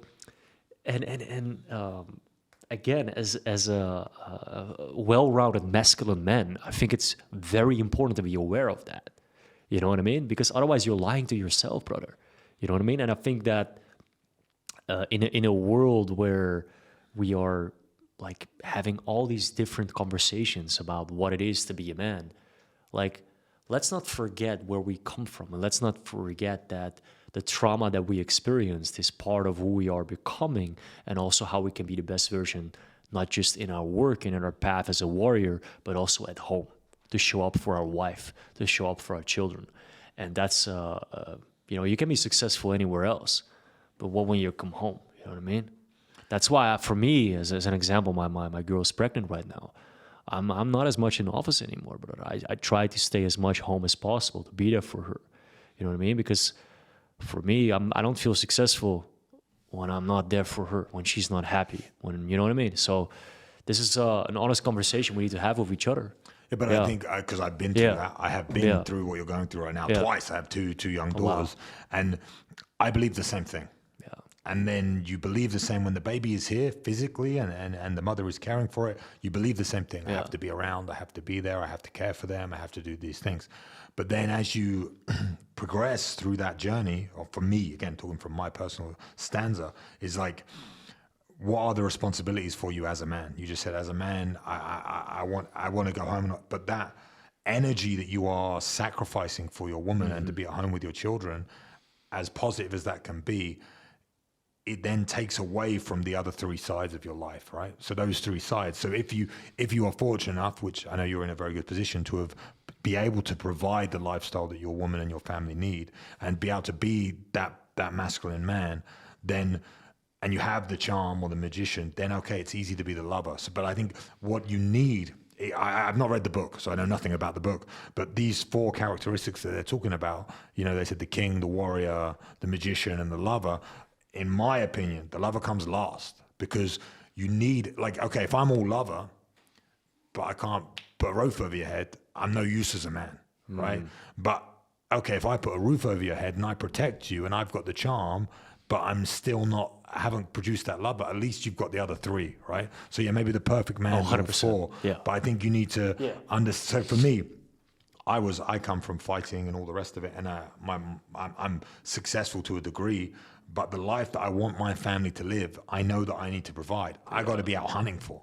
I have to be the warrior. So the king has told me to go out and be the warrior and provide for my family. So sometimes, this is what I'm saying, sometimes when I come home, I am so fried from that life. I work from the moment I wake up to the moment I go to sleep, and my wife doesn't get that side of me, that she wants or needs. So, but I think I'm doing my main responsibility as a man is to provide and to serve in that sense. And then the cherry on top is for me to be able to sit there with her and they come out in moments, in moments that when I'm at home or when we go on holiday or when I'm playing with the kids, that's when that comes out. But it's very, very natural.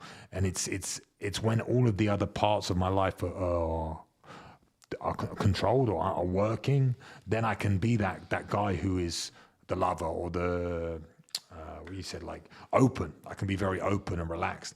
But after a day of hunting and destroying and winning, coming home, it's not a switch that I'm just like, okay, now I can be open. It's like it takes some, and I think as a woman, understanding that and how different we are, like for me, I think the love for a child comes mainly from the woman, and the father is the example to them.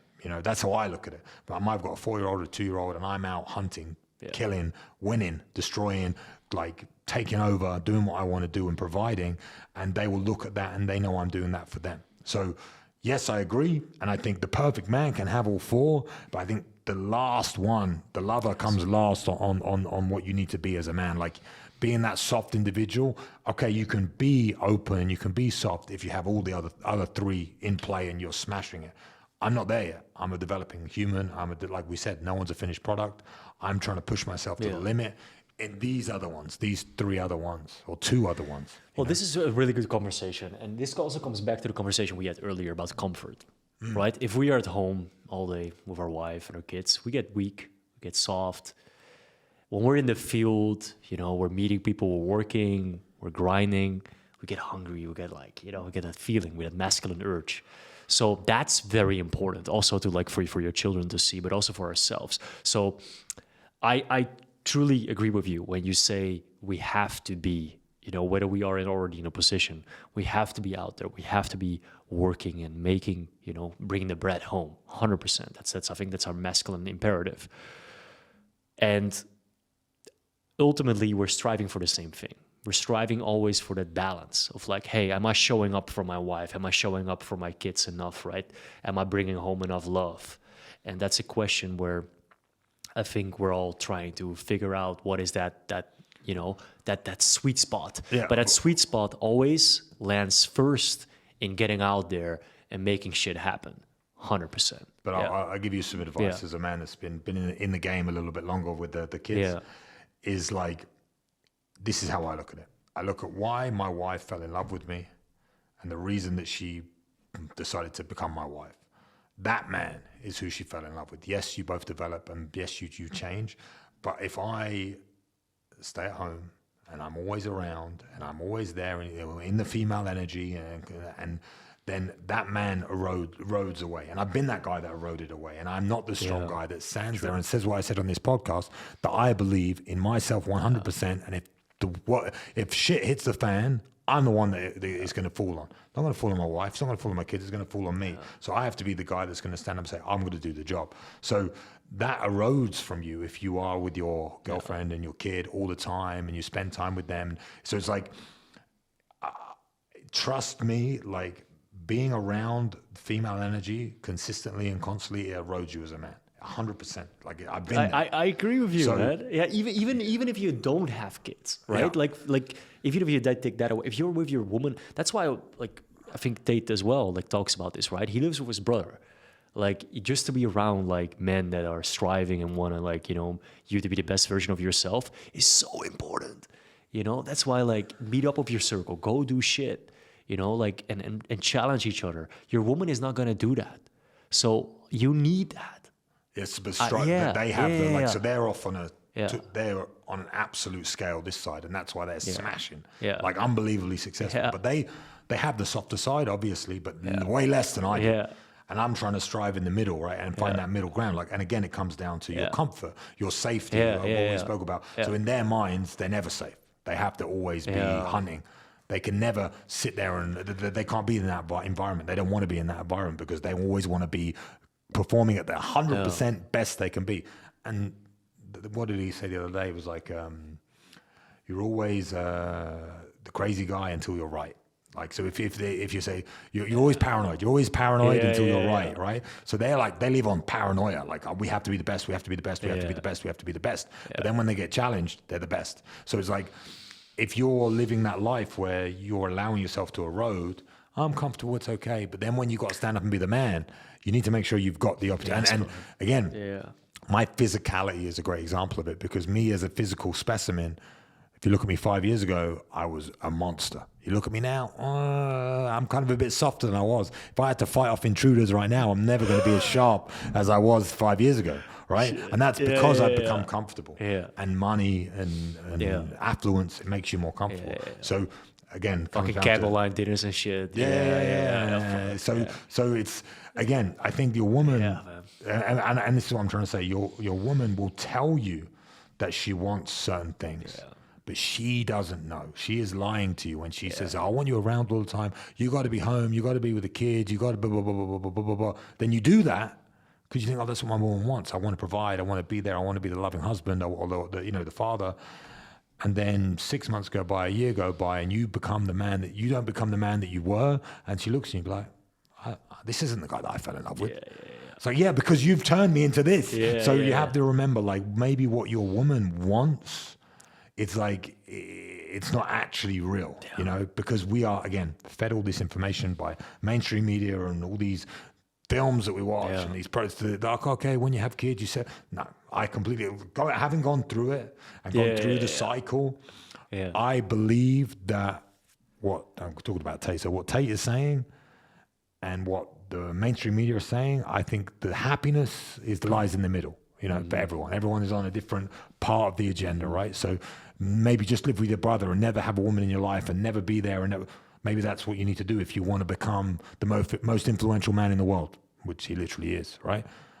But if you want to just be happy and live a nice life, and you don't want to go the other way where you spend all the time with your woman and your kids, because then you become a fat, docile piece of shit. Exactly. So you need to be in the middle. So again, getting balance of those four traits. But for me, the lover comes last, and if you need the other three in place. So that was just a bit of advice. If you will, it's so complicated because your woman and your kid, you will feel this urge that you need to be there because she's saying you need to be there, and you're like, okay, I want to be there, and that's what I did. The good husband, I'm home, changing diapers, doing all that sort of stuff, and then she'll look at you and they'll be like, who the fuck is this? I didn't marry this guy. It's like, no, so because you become weaker, you know, you don't want to become weaker. Trust me, it is a lie. It's an absolute lie. So when that lie comes, because it will come, and she said, you have to be the man and be like, remember we talk about boundaries and being able to say no. You have to have the confidence in your soul that, no, I'm not doing that. That's your job. You're going to look after the kids because that's your job. My job is to do X, Y, and Z. And as long as you are providing the necessary things, obviously love and everything else, she'll be happy with that. But if you're too scared, this is what I was, not scared my wife was going to leave me, but scared I wasn't being the father or being the man that I should be, and people were going to look down on me. So I had to change the diapers and do all this crap. It's like, I did that for my first kid because I thought that's what I had to do. Yeah. But then when I realized, no, this is actually making me weaker, that my second child, I didn't do any of that. You know, I didn't do any, and my wife's never been happier. So it's like, it's a weird dynamic because they'll tell you to do something. You think that's what you should do because society tells you to do it, but she's only telling you to do it because society are telling her that you need to do it. So she's like, oh, no, to be a good dad, you need to be here and you need to change diapers. No, to be a good dad, I got to do X, Y, and Z. And I have to be the best version of myself. And then when you get those opportunities to open up and be the lover and be the provider, you know, and they'll come every day, you know, but you don't want to, this is, again, completely my opinion. That is how, for me, from child 1 to child 2 has been completely different.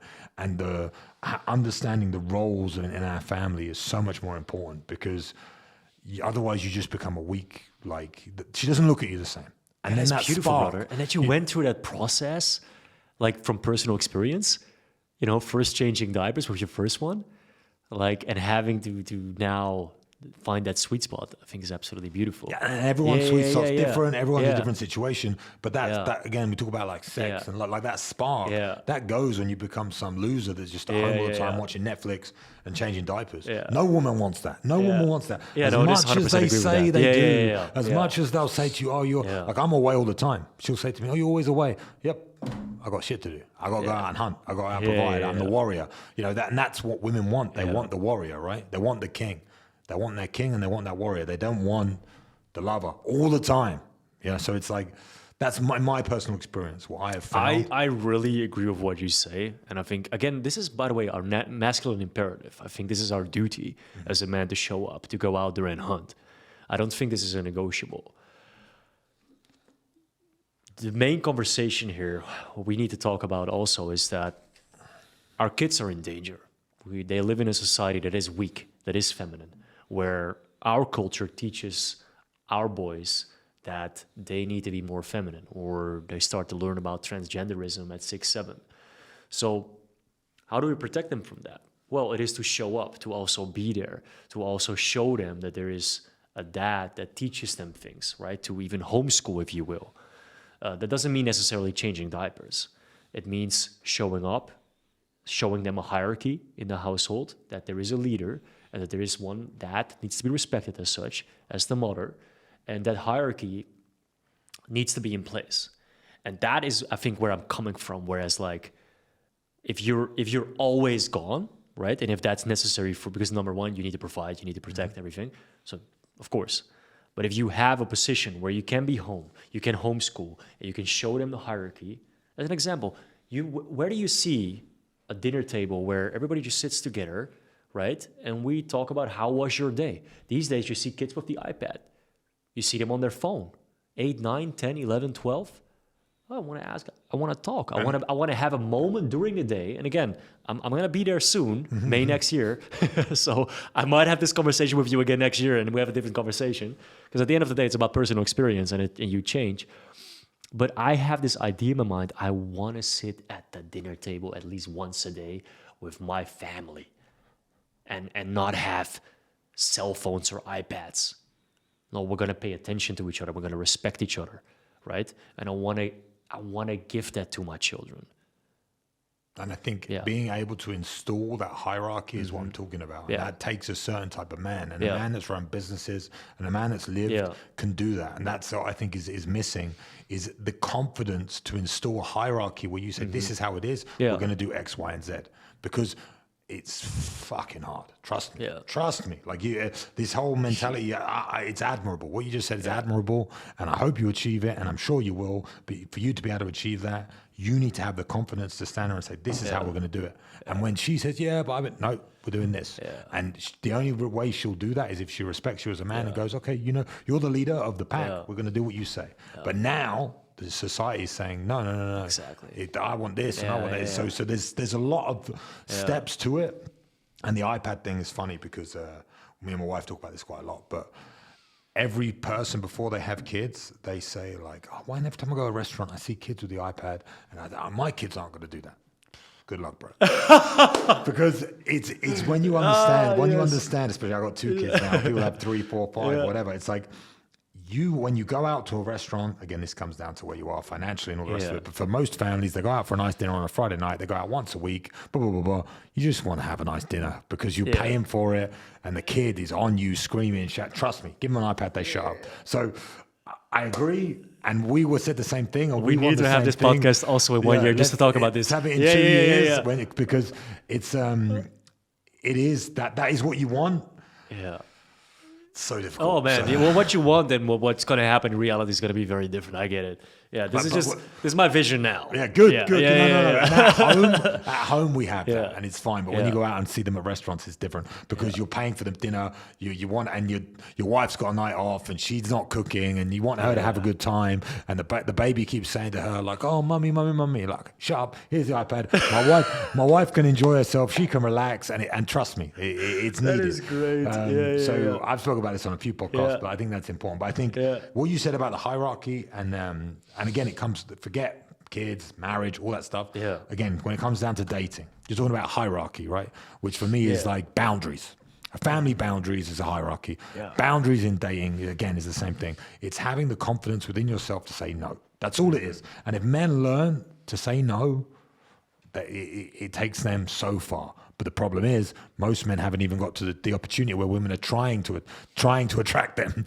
So they're hunting, saying, and then they get the opportunity finally to go on a date with this girl, and they go. It's like, so there's levels to the game, right? It's all completely different. But I'm interested to see where your family journey goes, and I'm very, very obviously having kids now is a scary experience.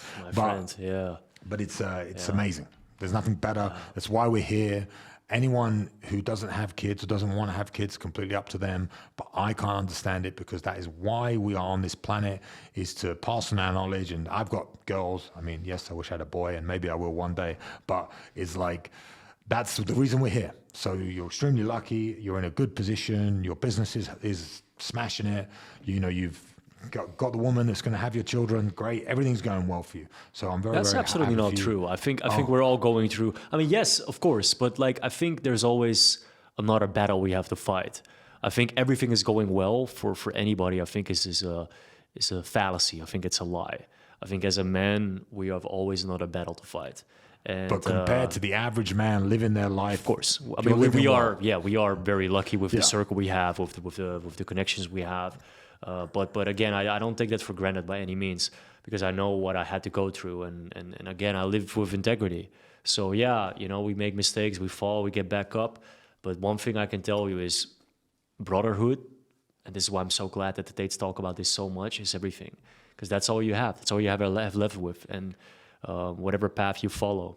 And that's why, as a man, we need to talk about all these other things, because otherwise you can get caught up and you can You know, I had a podcast with Rob Moore, and I said this to him as well, because he specifically chooses to just talk about money.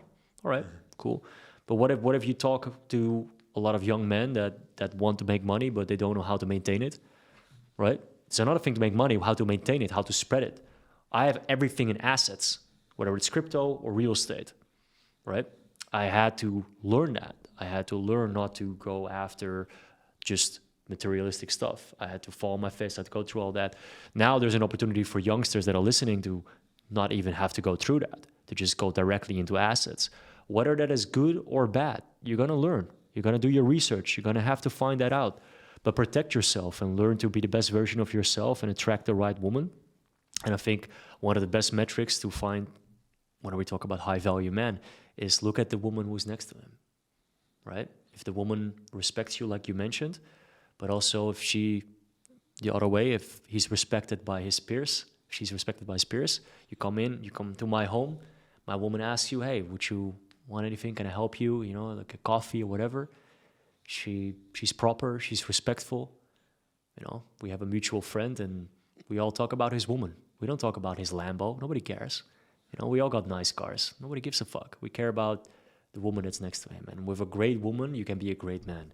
And the other way around. So I think it's very, very important to talk about because I see it every single time. A lot of great men or men with a lot of potential be absolutely destroyed or make the wrong life decisions because of a woman, because of pussy. You know? So I'm glad we were able to touch on all these different topics though, you know, because it's happening as we speak. No, I think it's been a great little podcast. Yeah. I think the best way to end, as always, is for you to talk about where people can find you if they want to continue. I know you have a YouTube and you spread these messages and stuff like that. So you can talk about, we'll put all the links below so people can access them. But if you just run off how people can find you and where's the best place to contact you or anything like that. Well, my personal brand is Jesse Meester. And there you can also find my real estate page. We give a lot of real estate information, which is my main business, obviously. So we're helping a lot of people, including people from our circle, to move down here, whether it's a rent or purchase, and give investment advice. And our philosophy is very simple. We wouldn't show you anything or help you with anything that we wouldn't buy or rent ourselves. So we are personally invested into things. And sometimes we show something that we get ourselves because the client didn't do it. And that's very different from a lot of the agents here and the reason why we started. So, brother, I want to thank you so much. I thought this was a very good conversation. And I look forward to our next one. And then we'll talk about the children as well again. Yeah. Yeah, look forward to that. Congratulations on that. Thank you, brother. Everything going on in your life. And thanks, guys, for watching. Hope you enjoyed it. Loads of information in this one. And I'll see you next week.